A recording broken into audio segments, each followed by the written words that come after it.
On our vow. Renewal day, my husband locked me out. This party is for my new woman, not you. I nodded calmly and left. 1 hour later, he realized he had made the biggest mistake of his life because I'm glad to have you here.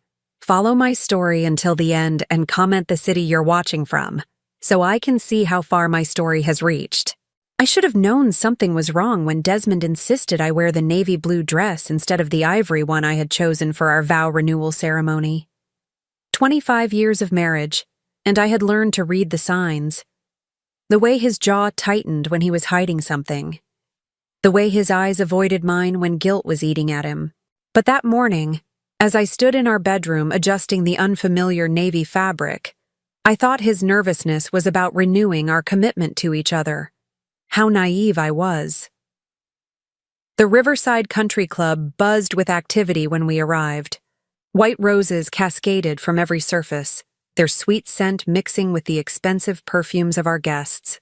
Crystal chandeliers cast fractured light across the marble floors, and gold silk draping transformed the ballroom into something that belonged in a magazine.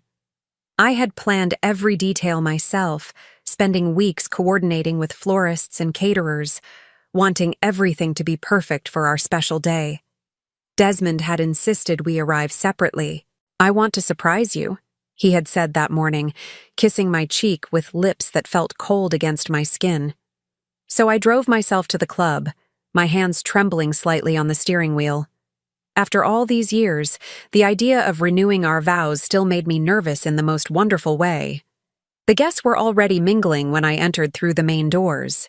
Colleagues from Desmond's law firm, neighbors from our upscale subdivision, friends we had accumulated over the decades. Everyone was dressed in their finest, champagne glasses, catching the light as they laughed and chatted. I searched the crowd for my husband's familiar face, eager to see his expression when he saw how beautiful everything looked. I found him standing near the altar we had set up at the front of the room. He looked handsome in his charcoal gray suit, his salt and pepper hair perfectly styled. But he wasn't alone. A young woman stood beside him, her hand resting possessively on his arm. She was stunning in the way that only youth can be, with honey blonde hair that caught the light, and a figure that her emerald green dress displayed to perfection. My steps slowed as I approached them. Something about the way they stood together, the way she looked up at him with adoring eyes, sent a chill down my spine. But I pushed the feeling away. Desmond worked with many attractive women. This was probably just another colleague. Carol! Desmond's voice carried across the room as he spotted me. But there was something forced about his smile, something that made my stomach tighten with unease. Everyone, I need your attention. The conversations died down as our guests turned toward us. I stood there, suddenly feeling exposed under their collective gaze. Desmond stepped forward, his arm sliding around the young woman's waist in a gesture that made my breath catch in my throat. I know you all came here tonight expecting to witness Carol and me renewing our vows, he began, his voice carrying easily across the silent room. But I have something more important to share with all of you. My legs felt weak beneath me. The champagne glass in my hand trembled, the crystal singing a high, fragile note. I want you all to meet Marlowe, Desmond continued, his eyes shining with an emotion I had never seen him direct toward me. The woman I should have been with all along. The world seemed to tilt on its axis. Gasps echoed through the room, but they sounded distant, like they were coming from underwater. I watched as Marlowe smiled up at Desmond, her perfectly manicured fingers playing with what looked like an engagement ring on her left hand. This celebration isn't for Carol and me, Desmond announced, his voice growing stronger, more confident. It's for Marlowe and me. This is our engagement party. The champagne glass slipped from my numb fingers, shattering against the marble floor with a sound like breaking dreams. The golden liquid spread across the white stone, and I stared at it, unable to process what I was hearing. Carol, Desmond said, his voice softer now but no less cruel. This party is for my new woman, not you. I think it would be best if you left. 25 years. 25 years of marriage, of building a life together, of believing in forever. And he was dismissing me like an unwanted guest at my own vow renewal ceremony. The humiliation burned through me like acid, making it hard to breathe. I looked around the room at the faces of people I had considered friends. Some looked shocked, others embarrassed. A few seemed almost excited by the drama unfolding before them. But no one stepped forward to defend me. No one spoke up. The silence stretched on, heavy and suffocating. I could feel Marlowe's eyes on me, studying my reaction with the curiosity of someone watching a car accident. She was young enough to be my daughter, beautiful enough to make me feel ancient in comparison. And she was wearing the smile of a woman who had won. But something strange happened as I stood there in that ballroom, surrounded by the wreckage of my marriage and my dignity. Instead of the hysteria I expected to feel, instead of the tears that should have been streaming down my face, a peculiar calm settled over me. I bent down slowly, carefully, and picked up the largest piece of the broken champagne glass. My movements were deliberate, controlled. When I straightened up, I looked directly at Desmond for the first time since his announcement. "Congratulations," I said, my voice steady and clear. "I hope you'll be very happy together." I set the glass fragment on a nearby table with a soft click that seemed to echo in the silent room. Then I turned and walked toward the exit, my heels clicking against the marble with measured precision. Each step felt like a decision, like a door closing behind me. "Carol, wait," someone called out behind me. I didn't turn to see who it was. At the entrance to the ballroom, I paused and looked back one more time. Desmond was already turning away from me, his attention focused entirely on Marlowe. She was gazing up at him with the same adoring expression, but now there was something else in her eyes too. Triumph. I walked out of that country club with my head held high, leaving behind the life I had known for over 2 decades. My car keys felt foreign in my hand as I made my way across the parking lot. The evening air was cool against my skin, carrying the scent of honeysuckle from the club's gardens. As I sat in my car, key in the ignition, I caught my reflection in the rearview mirror. I expected to see devastation, to see the face of a woman whose world had just collapsed. Instead, I saw something that surprised me: determination. Because here's what Desmond didn't know, what none of them knew. The woman he had just humiliated so publicly, the wife he had dismissed so carelessly, was not the helpless victim they all assumed me to be. I started the engine and drove away from the Riverside Country Club, leaving behind the sound of laughter and celebration that should have been mine. But I wasn't driving toward defeat. I was driving toward something much more powerful, something that would change everything. The house felt different when I returned that night. Every familiar object seemed to mock me with memories of the life I thought I had been living. The wedding photo on the mantel, taken 25 years ago when I believed in forever. The throw pillows I had carefully arranged that morning, thinking Desmond and I would come home together as a renewed couple. Even the scent of the vanilla candles I had lit before leaving seemed cloying now, artificial. I walked through our home like a stranger, my navy blue dress rustling with each step. The silence was deafening after the humiliation at the country club. I kept expecting Desmond to walk through the door to tell me it had all been some twisted joke. But deep down, I knew he wouldn't be coming home tonight. Or any night. I made myself a cup of tea with hands that had finally stopped trembling, then sat at our kitchen table, staring at the ceramic surface Desmond had insisted we install 3 years ago. He had said it was an investment in our future. Now I wondered if he had already been planning his exit then. That's when I noticed his laptop bag was gone from its usual spot by the front door. His reading glasses were missing from the side table. Small things, but they told a story of someone who had been preparing to leave for some time. I climbed the stairs to our bedroom, each step feeling heavier than the last. The master suite we had shared for so many years looked the same, but I could sense the emptiness now. When I opened Desmond's closet, my suspicions were confirmed. His best suits were gone, his favorite ties. the watch his father had given him. But it was what I found in his nightstand drawer that truly broke my heart. Tucked beneath some old magazines was a small velvet box. My hands shook as I opened it, revealing a diamond ring that was easily twice the size of my own modest wedding band. The receipt was still inside the box. $15,000, purchased 6 months ago. 6 months. He had been planning this humiliation for half a year. I sank onto our bed, the ring box falling from my numb fingers. The betrayal cut deeper than the public humiliation had. This wasn't a spontaneous decision or a midlife crisis.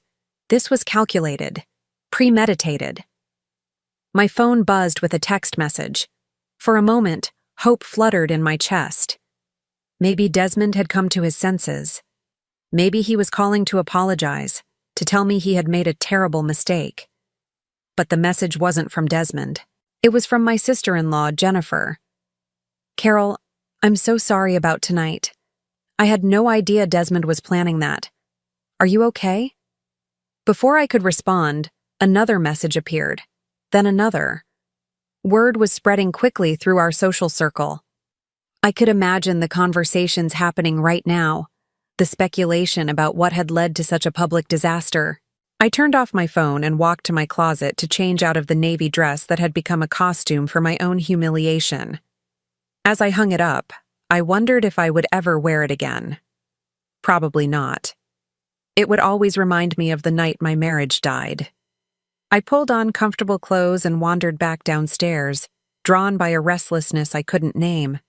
In the living room, I found myself standing before our bookshelf, running my fingers along the spines of volumes we had collected together over the years. Classic literature mixed with legal texts, travel guides for trips we had taken, cookbooks for dinner parties we had hosted. My hand stopped on a particular book, one that looked like all the others but held secrets Desmond knew nothing about. I pulled it from the shelf, and it came away easily, revealing the hidden safe built into the wall behind it.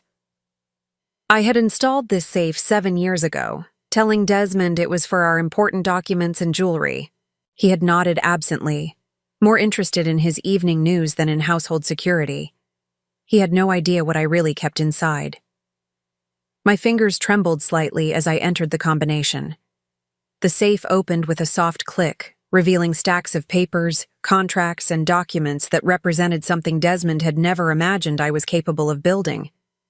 I pulled out one of the folders and opened it on the coffee table. Property deeds, business licenses, client contracts, all bearing my name and my name alone. This was my real life, the one I had been living in secret for the past 15 years while playing the role of the dutiful wife. The first property deed was dated 12 years ago, a small office building downtown that I had purchased with money saved from my freelance consulting work. Desmond thought I was just keeping busy with small projects while he built his law practice. He had no idea I was building something of my own. The second property was a strip mall on the east side of town, purchased 8 years ago. Then came the apartment complex, the medical building, the row of townhouses near the university. Each purchase had been carefully planned and expertly executed while Desmond remained oblivious to what his wife was really doing with her time. I spread the documents across the coffee table like a poker hand revealing a royal flush. 23 properties in total, generating $18,000 in monthly rental income. A consulting business with clients in 6 states, bank accounts and investment portfolios that Desmond had never seen. While he had been building his reputation as one of the city's most successful attorneys, I had been building something much more substantial, and he had never suspected a thing. A bitter laugh escaped my lips as I remembered all the times he had patted my hand condescendingly when I mentioned my little projects. The way he would change the subject when I tried to talk about my work at dinner parties, dismissing my achievements as hobbies while he held court about his latest legal victory. I thought about the sacrifices I had made for his career, the clients I had referred to him from my growing network, the social connections I had maintained for both our benefits, the countless hours I had spent supporting his ambitions while quietly building my own empire. 3 years ago, when his practice had hit a rough patch due to some bad investments, I had quietly arranged for several of my consulting clients to hire his firm for their legal needs. He never knew those referrals came from me. He thought it was just his reputation finally paying off. Last year, when he wanted to expand his office space, I had made sure the building he chose was one of mine. He had been so proud of negotiating what he thought was a good lease rate, never knowing his wife was his landlord.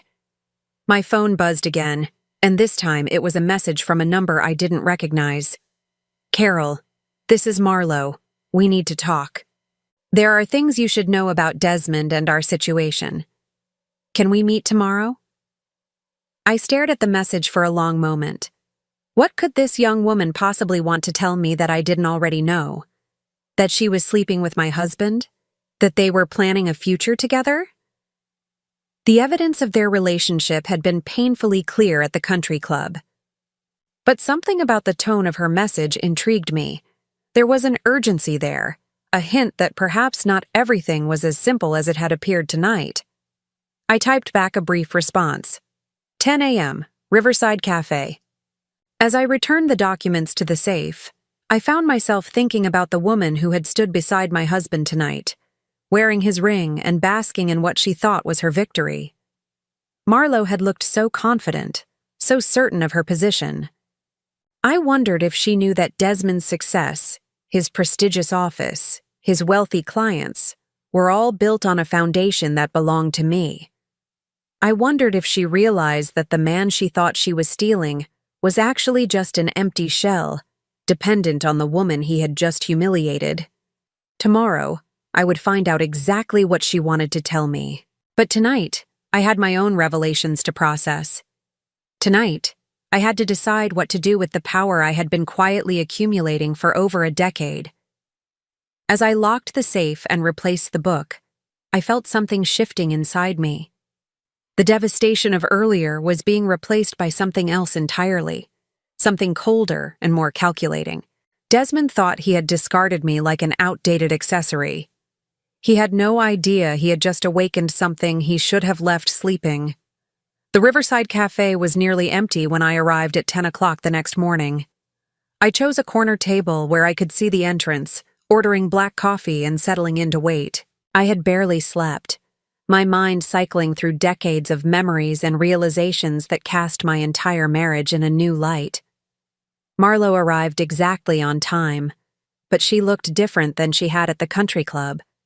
Gone was the triumphant glow, replaced by something that looked almost like fear. Her honey blonde hair was pulled back in a simple ponytail, and she wore jeans and a sweater instead of the designer dress from the night before. She looked younger, more vulnerable. "Thank you for meeting me," she said as she slid into the seat across from me. Her voice was softer than I expected, with a slight tremor that suggested she was as nervous as I was. "What did you want to tell me?" I asked, not bothering with pleasantries. I had no energy for small talk with the woman who had helped destroy my marriage. Marlo fidgeted with her coffee cup, avoiding my eyes. "I need you to know that I never wanted it to happen like that. The whole thing at the country club, the public humiliation, that was all Desmond's idea. But you went along with it." "Yes," she admitted, her voice barely above a whisper. "But there are things about Desmond you don't know, things he's been hiding from both of us." I leaned back in my chair, studying her face. "Such as?" "He's been lying to me about money, about his success, about everything." She finally met my eyes, and I saw genuine distress there. I thought he was wealthy. I thought his law practice was thriving. But yesterday, after you left, I overheard him on the phone with someone about debts. Serious debts. A cold smile tugged at my lips. How serious? $300,000, maybe more. He owes money to clients, to other attorneys, to people who sound dangerous when they call. She wrapped her hands around her coffee cup like she was trying to warm herself. He told me he was going to inherit money from his family, that there were investments that would pay off soon. But now I'm starting to think he was lying about that too. I said nothing, just waited for her to continue. "There's something else," Marlo said, her voice dropping even lower. I'm pregnant. The words hit me like a physical blow, but I kept my expression neutral. Another betrayal, another layer of deception. Congratulations, I said flatly. That's why he wanted to make the announcement so public. He said it would force you to accept the situation and agree to a quick divorce. He needs to be free to marry me before the baby comes. Tears started to well up in her eyes. But I'm starting to realize that he doesn't love me. He just needs someone to take care of him. I took a slow sip of my coffee, processing this information. Desmond was deeper in debt than I had imagined, and now there was a child involved. An innocent life that would be born into this mess he had created. Why are you telling me this? I asked. Because I think he's been using both of us, Marlowe said, wiping away a tear that had escaped down her cheek. And because I need to know something. Are you really as helpless as he says you are? He told me you've never worked a real job, that you've been dependent on him for everything. But watching you last night, the way you handled that nightmare with such grace, I started to wonder if he was lying about that too. I set down my coffee cup with deliberate precision. What do you think? I think there's more to you than he realizes. I think maybe you're not the victim in this story. For a long moment, we sat in silence. Then I made a decision that would change everything. You're right, I said simply. I'm not. I reached into my purse and pulled out a business card, sliding it across the table. It was simple, elegant, with my name and the words Strategic Business Consulting embossed in gold. Marlowe picked it up, frowning. I don't understand. For the past 15 years, while Desmond thought I was playing house, I've been building a business empire. I own 23 commercial properties in this city, including the building where Desmond leases his office space. I have a consulting firm with clients in 6 states who pay me very well for my expertise in commercial real estate and business development. Her eyes widened as the implications began to sink in. Last month alone, my rental properties generated $18,000 in income. My consulting fees brought in another $12,000. I have investment accounts, savings accounts, and business accounts that Desmond has never seen, because he's never been interested enough in my activities to ask. Marlowe stared at the business card like it might explode. But he said you were completely dependent on him financially. Desmond sees what he wants to see. He needed me to be helpless and grateful so he could feel important and powerful. So I let him believe that while I quietly built something real. I leaned forward, my voice dropping to match hers. Do you want to know the most ironic part? 3 years ago, when his practice was struggling, I anonymously arranged for several of my clients to hire his firm for their legal needs. The cases that he thought proved his brilliance and saved his reputation, they came from me. Oh my God, she whispered. And the office building he's so proud of leasing for his practice? I own that too. He's been paying rent to me for the past 18 months without knowing it. Marlowe's face had gone completely pale. How is that possible? I use a property management company to handle the day-to-day operations. The lease is in the name of one of my business entities. Desmond has no idea that his monthly rent check of $4,500 goes into my account. She sat back in her chair, looking stunned. He has no idea? None. And neither do any of his colleagues or friends. I've spent years cultivating the image of the devoted wife who dabbles in little projects while her successful husband provides for her. It's amazing how invisible you can become when people don't think you're important enough to pay attention to. But why? Why let him think that? I considered her question. It was one I had asked myself many times over the years. At first, it was self-preservation. I grew up poor, and I never wanted to be financially dependent on anyone ever again.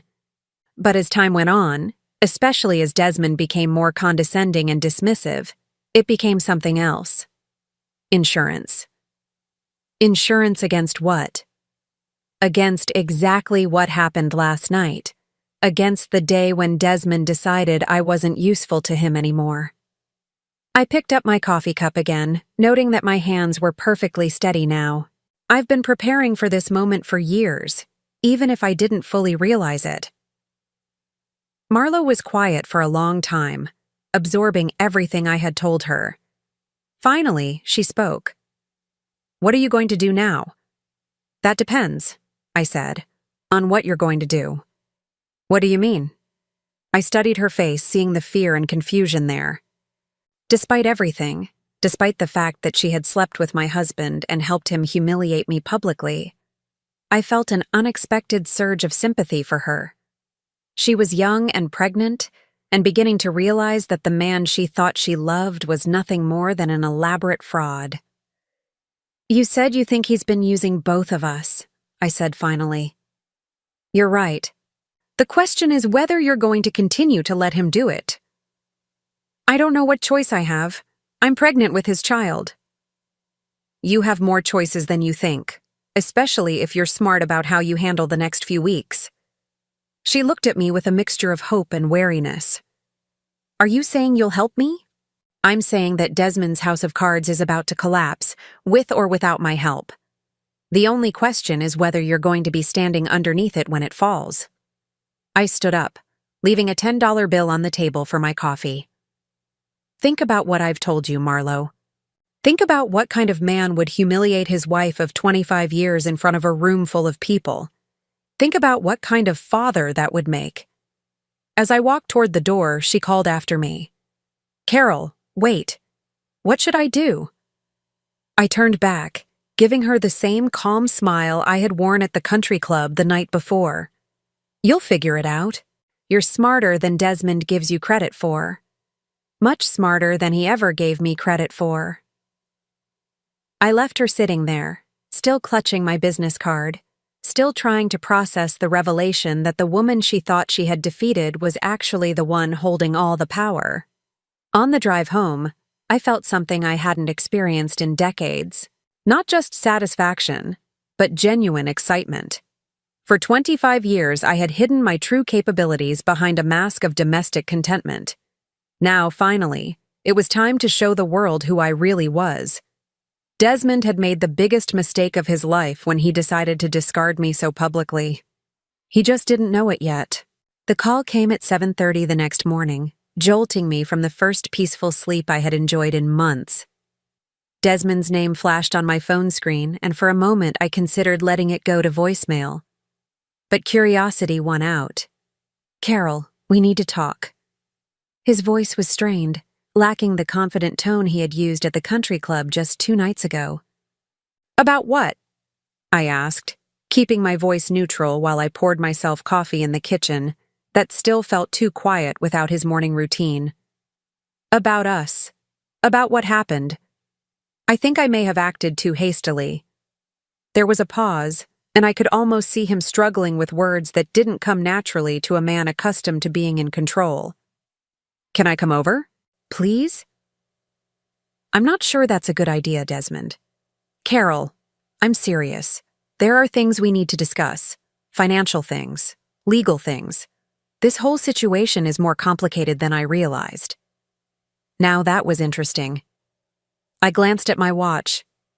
"I have a meeting at 9, but I suppose you could come by for a few minutes." "I'll be right there." He arrived 20 minutes later, looking like a man who had spent the night wrestling with demons. His usually perfect hair was disheveled, his shirt wrinkled, his eyes red-rimmed with fatigue or stress. When I opened the door, he attempted his old charming smile, but it came across as desperate. "You look tired," I observed, leading him to the living room where we had shared thousands of conversations over the years. "I haven't been sleeping well." He settled into his usual chair, but his posture was different. Less commanding, more uncertain. "Carol, I want you to know that I never intended for things to happen the way they did at the club. How did you intend for them to happen?" He ran his hands through his hair, a gesture I recognized from times when he was preparing to argue a difficult case. "I thought it would be easier, cleaner, a quick break rather than a drawn-out divorce process." "Easier for whom?" "For all of us. but I realize now that I hurt you unnecessarily, and I'm sorry for that. I studied his face, noting the fine lines that seemed deeper than they had been just days ago. What's really going on, Desmond? This isn't like you to apologize for anything. He was quiet for a long moment, staring at his hands. When he finally spoke, his voice was barely above a whisper. I think I may have made a mistake. Which mistake would that be? The affair, the public humiliation, or the pregnancy? His head shot up, surprise flickering across his features. Marlo told you about the baby? She told me several things. She's more perceptive than you give her credit for. Something shifted in his expression, a wariness I had never seen before. What else did she tell you? Oh, why don't you tell me what you came here to say, and then we'll see if there's anything left to discuss. Desmond stood up and began pacing, another sign of the anxiety he was trying to hide. I've been doing some thinking about our finances, about the divorce settlement, about how we're going to divide everything. And I realized that I don't actually know as much about our financial situation as I thought I did. You always handled the household accounts, the investments, the retirement planning. I've been so focused on the practice that I never paid attention to the details. I sipped my coffee, saying nothing. So I went through our files last night, trying to get a clear picture of what we have, what we owe, what we can expect from the division of assets. He stopped pacing and turned to face me. Carol, I can't find half of our financial records. The investment accounts you mentioned over the years, the retirement funds, even our savings accounts. Either the paperwork is missing, or I never understood what you were actually doing with our money. What are you asking me, Desmond? I'm asking you to help me understand where we stand financially so we can work out a fair settlement. I set down my coffee cup and looked at him steadily. A fair settlement. Yes, I know I've hurt you, but we're both adults. We both contributed to this marriage, and we both deserve to walk away with our share of what we built together. The audacity of it took my breath away. After 25 years of dismissing my contributions, after humiliating me publicly, after getting another woman pregnant, he wanted me to help him figure out how to take half of everything I had built. Tell me something, I said, my voice dangerously quiet. In all your research last night, did you happen to look at the lease agreement for your office? A flicker of confusion crossed his face. What does that have to do with anything? Humor me. No, I didn't look at the lease. Why would I? That's a business expense. It doesn't affect our personal assets. I walked to the bookshelf and retrieved one of the folders from my hidden safe, returning to set it on the coffee table between us. This is the lease agreement for your office space, the building at 225 Commerce Street. He picked up the document, frowning as he read. I watched his face change as the details registered. The property owner listed on the lease wasn't some anonymous corporation. It was CBR Holdings, a company he had never heard of. I don't understand, he said slowly. Who is CBR Holdings? Carol Beth Rawlings Holdings. My maiden name, my company. I let that sink in for a moment before continuing. I own the building where you practice law, Desmond. You've been paying rent to me for the past 18 months. The color drained from his face. That's impossible. I opened the folder wider, revealing property deeds, business licenses, and bank statements. I own 23 commercial properties in this city. Your office building is just one of them. I also own the strip mall where you get your hair cut, the parking garage where you park your car downtown, and the building that houses 3 of your biggest clients. Desmond stared at the papers like they were written in a foreign language. How is this possible? How do I not know about this? Because you never asked. Because you assumed that your little wife with her little projects couldn't possibly be doing anything important. I pulled out another set of documents. These are the client referral agreements that saved your practice 3 years ago. The cases that you thought proved your reputation was growing. They came from my consulting clients. Carol, this doesn't make sense. If you had this kind of money, this kind of business success, why didn't you tell me? I looked at him with genuine amazement. Desmond, I tried to tell you for years. Every time I mentioned a new client or a successful project, you would pat my hand and change the subject. When I suggested we celebrate my first property purchase, you said it was cute that I was playing businesswoman, but that we shouldn't get carried away. He sank back into his chair, the weight of realization settling over him like a lead blanket. Last year, when you wanted to expand your office space, do you remember how quickly everything fell into place? How the perfect building became available at exactly the right rent? You're saying that was you, too? I made sure you got that space because I thought we were building something together. I thought your success was our success. I gathered the papers back into the folder. I was wrong. Desmond was quiet for several minutes, processing everything I had revealed. When he finally spoke, his voice was hollow. How much are we talking about here? What's the total value of all this? My business assets are worth approximately $2,800,000. My monthly income from rentals and consulting fees averages around $30,000. I closed the folder with a soft snap, none of which will be part of any divorce settlement, since it's all in my name alone and was acquired with my own earnings. The silence that followed was profound. I could almost see the calculations running through his mind, the realization of what he had thrown away, what he had lost.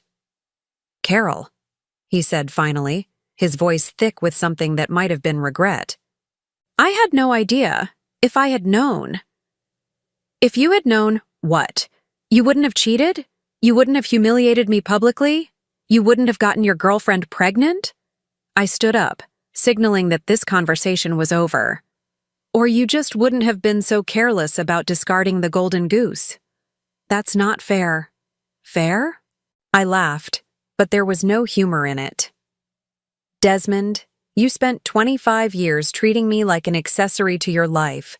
You dismissed my achievements, ignored my contributions, and made me feel like I should be grateful for your attention.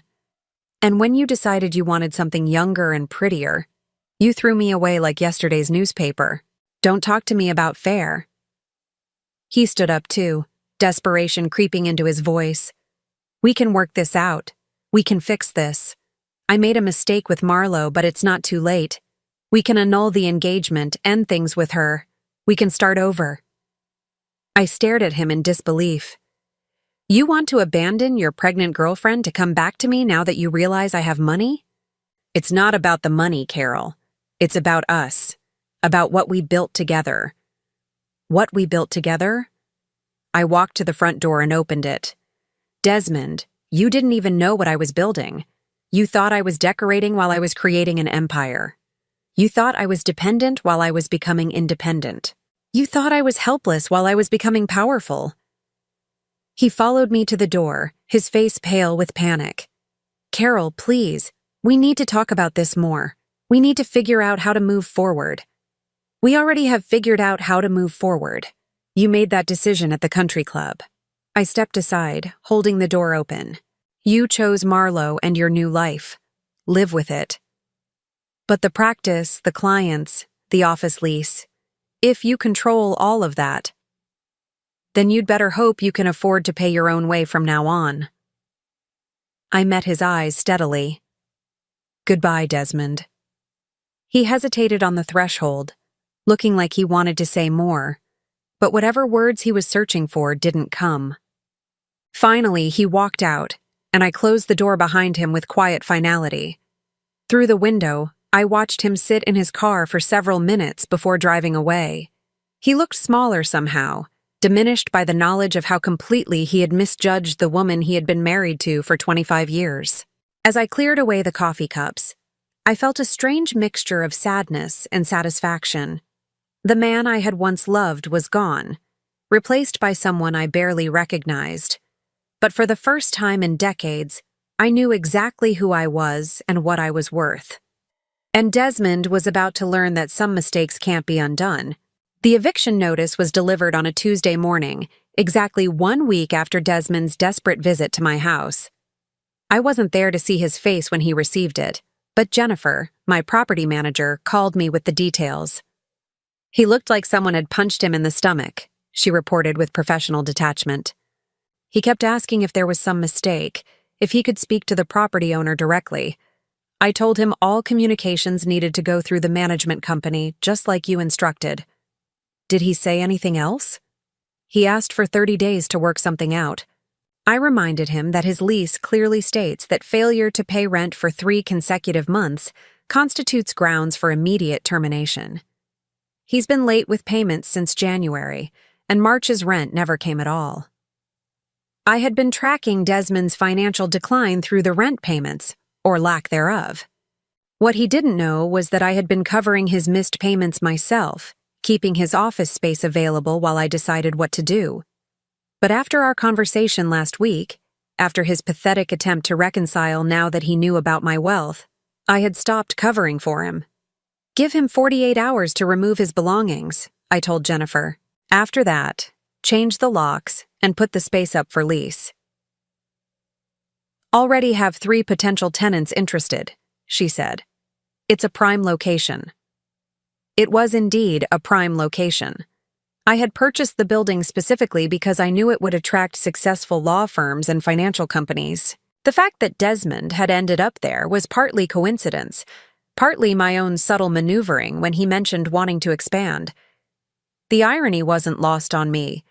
For 18 months, he had been paying rent to me while having an affair, planning his exit strategy, and treating me like an insignificant appendage to his life.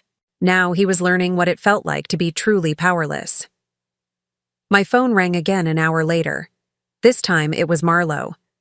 "Carol, I need to see you. Something's happened." Her voice was strained, frightened in a way that made me pay attention. "What kind of something?"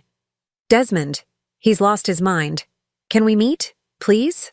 We arranged to meet at the same cafe where we had talked before. When I arrived, Marlo was already there, looking pale and shaken. She had dark circles under her eyes, and her hands trembled as she reached for her coffee cup. "He came to my apartment last night," she said without preamble. "He was drunk and angry and saying things that scared me." "What kind of things?" "He blamed me for everything. He said if I hadn't pressured him into leaving you, none of this would have happened.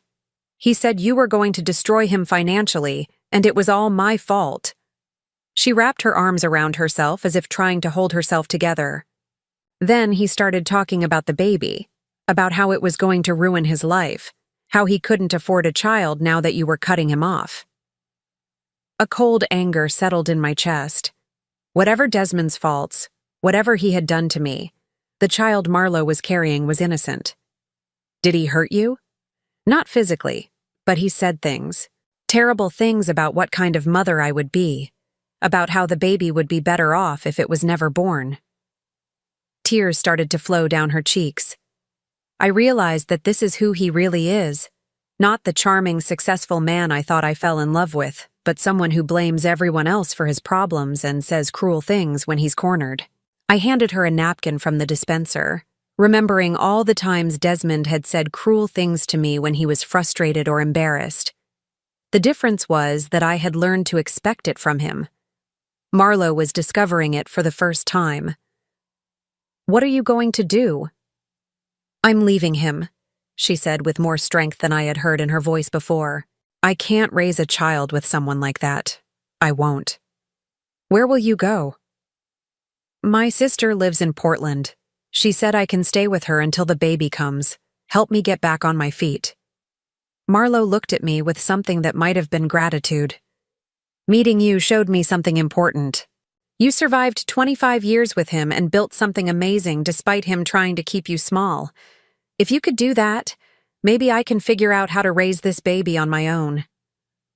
I found myself feeling genuinely proud of her. In just a few days, she had gone from being the other woman who helped destroy my marriage to being a young woman making brave choices for herself and her child. "You're stronger than you think," I told her, "and smarter than Desmond ever gave you credit for." "There's something else," she said, hesitating. "Yesterday, before he came to my apartment, I got a call from someone at his office, A woman who said she was his secretary. She was crying. About what? Apparently, Desmond had to let her go because he can't make payroll. She'd been with the firm for 8 years, and he fired her with no notice, no severance. She called me because she thought maybe I could talk to him, convince him to pay her what he owed. My stomach tightened. Firing long-term employees without notice or compensation was exactly the kind of thing Desmond would do when he felt cornered. Take it out on the people who couldn't fight back. She also said there were other people he owed money to. Vendors, contractors, other lawyers who had worked on cases with him. She was scared that he was going to disappear and leave everyone holding unpaid bills. I thought about this information as I drove home. Desmond wasn't just losing his office space. His entire practice was collapsing, and he was hurting innocent people in the process. People who had trusted him, worked for him, believed in his promises. That evening, I made several phone calls. The first was to Desmond's former secretary, Margaret, whose number I found through my own business contacts. She was indeed crying when she answered. "Mrs. Patterson, I'm so sorry to bother you, but I didn't know who else to call. Mr. Patterson owes me 3 weeks of pay, and my rent is due tomorrow. Margaret, this is Carol Patterson, Desmond's wife." There was a surprised silence. Oh, Mrs. Patterson, I heard about. I mean, I know you and Mr. Patterson are. I'm so sorry. Don't apologize. Tell me exactly what Desmond owes you. 3 weeks of salary comes to $2,100. But honestly, I'd be happy with anything. I know he's having financial troubles. You'll have a check tomorrow, I told her. And Margaret, start looking for a new job. Don't wait for Desmond to get back on his feet. The second call was to the building maintenance company that Desmond had stiffed for 6 months of cleaning services. The third was to the legal research firm that was owed $4,000 for case preparation work. The fourth was to the court reporter who had worked dozens of cases for Desmond's firm and hadn't been paid in 3 months. By the end of the evening, I had written checks totaling nearly $15,000 to cover debts that Desmond had walked away from. Not because I felt obligated to him, but because these people didn't deserve to suffer for his failures. The final call came from Desmond himself at nearly midnight. "Carol, what the hell do you think you're doing?" "I'm sorry. What?" "Margaret called me. She said you paid her, and I got calls from 3 other people saying the same thing. You can't just pay my business debts without talking to me first." I was quiet for a moment, amazed by his audacity. "I wasn't paying your debts, Desmond. I was helping people you hurt when you decided to abandon your responsibilities. Those are business obligations. They're not your concern. They became my concern when you chose to handle them the same way you handled our marriage, by walking away and leaving other people to clean up the mess. Carol, you can't do this. You can't interfere with my practice like this." "What practice?" I asked softly. "From what I understand, you don't have an office, you don't have employees, and you don't have clients. What exactly am I interfering with?" The silence on the other end of the line stretched on for so long that I thought he might have hung up. "This is about revenge," he said finally. "You're trying to destroy me because I chose Marlowe over you." "Desmond, I didn't destroy anything. You did that all by yourself." I looked out my bedroom window at the city lights below, feeling calmer than I had in months. "You chose to have an affair. You chose to humiliate me publicly. You chose to take on debts you couldn't pay and make promises you couldn't keep. You chose to hurt innocent people when your house of cards started falling down. But you could fix this. You could help me rebuild. We were married for 25 years, Carol. That has to count for something." It did count for something. It counted for 25 years of me supporting your career, your reputation, your success, while you treated me like an afterthought. It counted for years of me building something real while you built something fake. I walked away from the window, my decision made. But that's over now. "Carol, please." "Goodbye, Desmond. Don't call me again." I hung up and turned off my phone. In the quiet of my house, I felt something I hadn't experienced in decades: complete peace. The man who had controlled so much of my emotional energy for so many years no longer had any power over me. 2 days later, I heard through mutual acquaintances that Marlo had indeed left for Portland. She had quietly packed her things and disappeared while Desmond was at a bar, drinking away his sorrows and blaming everyone but himself for his situation. He was alone now, facing the consequences of his choices without the financial cushion I had provided, or the young woman he had convinced himself loved him. His practice was gone, his reputation was in ruins, and the people he had counted on had all walked away. I should have felt sorry for him. After 25 years together, perhaps I should have felt some sympathy for the man who had once been my partner. Instead, I felt nothing but relief. The chapter of my life that had been defined by his needs, his ambitions, his approval, was finally closed. And I was free to write the next one entirely on my own terms. 6 months later, I stood on the deck of my new house, watching the sun rise over the Pacific Ocean. The coastal town of Mendocino was exactly what I had dreamed of during all those years when I was too busy building an empire to think about where I actually wanted to live. The house itself was perfect in its imperfection. A weathered Victorian cottage perched on a bluff overlooking the sea, with rooms that caught the morning light and a wraparound porch where I could drink my coffee while listening to the waves crash against the rocks below. I had paid $550,000 for it, cash, and had spent another $100,000 making it exactly what I wanted. For the first time in my adult life, I was living entirely for myself. The move from the city had been surprisingly easy. I had kept the most profitable of my rental properties and sold the others to investors who appreciated their value. My consulting business had actually grown stronger since the divorce, as word spread about the woman who had quietly built a real estate empire while everyone thought she was just a lawyer's wife. I had 3 new clients this month alone, successful women who wanted help diversifying their investments and building long-term financial security. There was something deeply satisfying about helping other women discover their own economic power. My phone buzzed with a text message as I finished my morning coffee. It was from Marlo, something that had become a pleasant routine over the past few months. Baby kicked for the first time yesterday, felt like a little soccer player in there. Hope you're enjoying the ocean this morning. I smiled as I typed back. That's wonderful news. How are you feeling? Good. Tired, but good. My sister says I'm glowing, but I think that's just the pregnancy hormones making me sweat all the time. Marlo had thrived in Portland. She had gotten a job with a marketing firm, found a comfortable apartment near her sister, and was preparing for motherhood with a strength that impressed me. We had stayed in touch, an unlikely friendship born from shared experience with the same disappointing man. She had never asked me for money or help, though I had quietly set up a trust fund for her unborn child. The baby would have college tuition covered, regardless of what happened with Desmond's legal obligations. Some gifts were given not for gratitude, but for peace of mind. Another message came through, this one from Jennifer at the property management company. FYI, your ex-husband called again yesterday asking about lease terms for the Commerce Street building. I told him the same thing I've told him for the past 3 months. The space is leased to a family law firm through 2027. He didn't take it well. I shook my head, amazed that Desmond was still trying to reclaim his old office space. His persistence would have been admirable if it wasn't so pathetic. According to mutual acquaintances, he had been struggling to rebuild his practice from a shared office space in a less desirable part of town.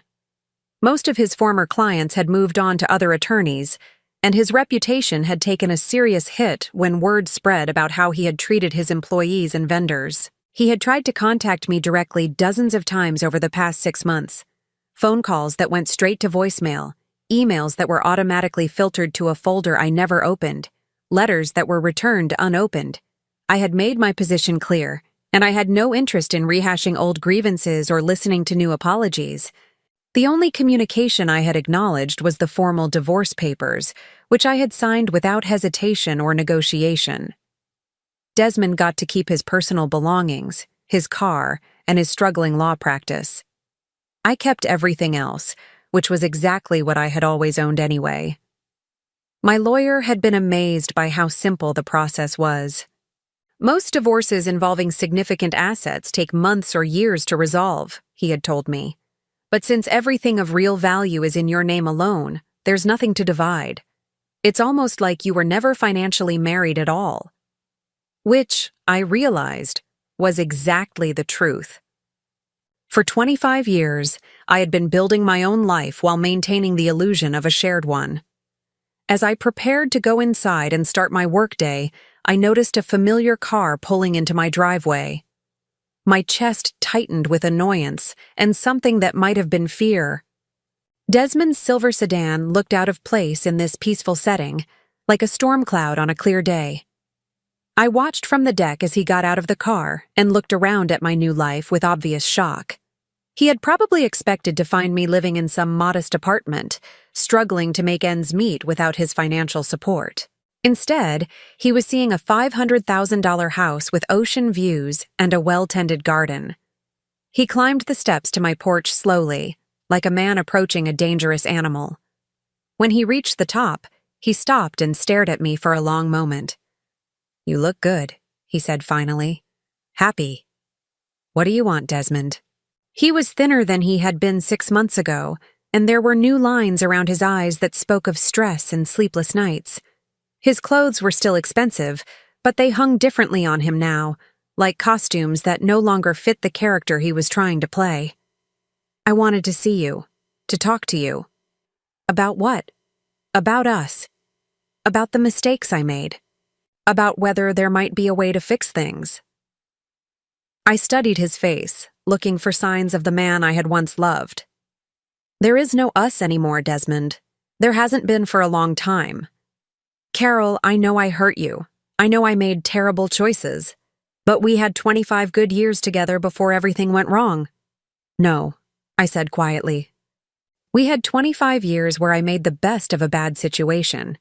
There's a difference." He flinched as if I had slapped him. "That's not fair. We were happy. We built a good life together." "I built a good life. You lived in it." I walked to the railing and looked out at the ocean, hoping he would take the hint and leave. "What happened to Marlo, Desmond? The woman you loved enough to humiliate me in front of 100 people?